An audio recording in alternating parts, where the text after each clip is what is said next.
Səhər leysan yağışı bizi yuxudan oyatdı. Pəncərədən baxanda bütün Batumi sanki suya qərq olmuşdu. Çələr parıldayır, damlardan axan sular səslə birləşərək təbiətin melodiyasını xatırladırdı. Yağışa baxmayaraq biz istiqamətimizi Türkiyə ilə sərhəddə yerləşən Qonyo kəndinə saldıq. Yol boyu mənzillər füsunkar idi. Dağlar buludların arasında itirdi. Yağış damlaları pəncərəyə toxunduqca sanki təbiət özü bu səfərə bizi müşayiət edirdi. Səhər yeməyi üçün Ayder Türk restoranında dayandıq.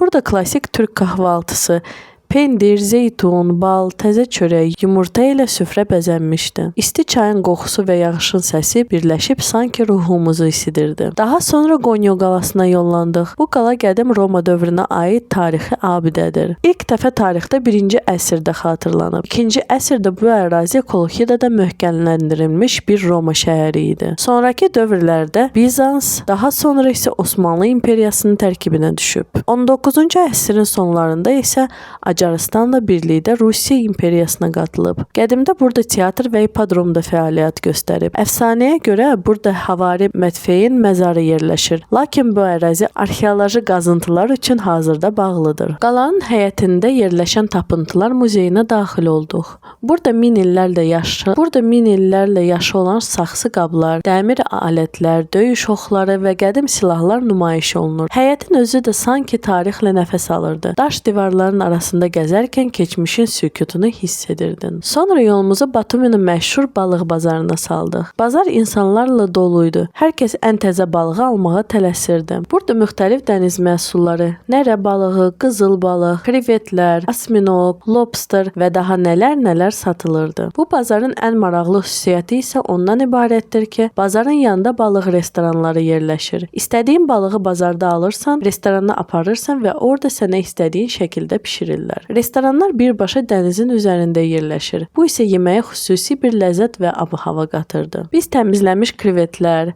sibas və qızıl balığı seçdik. Onları manqalda bişirdilər. Balığın dadı sadəcə möhtəşəm idi. Dənizin duzlu qoxusu, tüstünün ətri və təzə balığın yumşaqlığı birləşərək unudulmaz bir dad yaratmışdı. Daha sonra Batumi Boni bazarına yollandıq. Burada həm hədiyyələr aldıq, həm də şəhərin yerli ab-havasını bir daha hiss etdik. Oradan sonra uşaqların sevimli məkanı olan McDonald's-a getdik. Bu McDonald's Batumidə çox fərqlənir. Binanın bütün divarları şüşədən hazırlanıb. İçərisində isə təbii otlar və güllərlə bəzədilmiş terras var. Həm müasir, həm də ekoloji bir atmosferi yaradır. Elə buna görə də şəhərin ən çox diqqət çəkən məkanlarından biridir. Beləcə 5-ci günümüz tarix, dad, yağış və təbiət dolu bir macəraya çevrildi.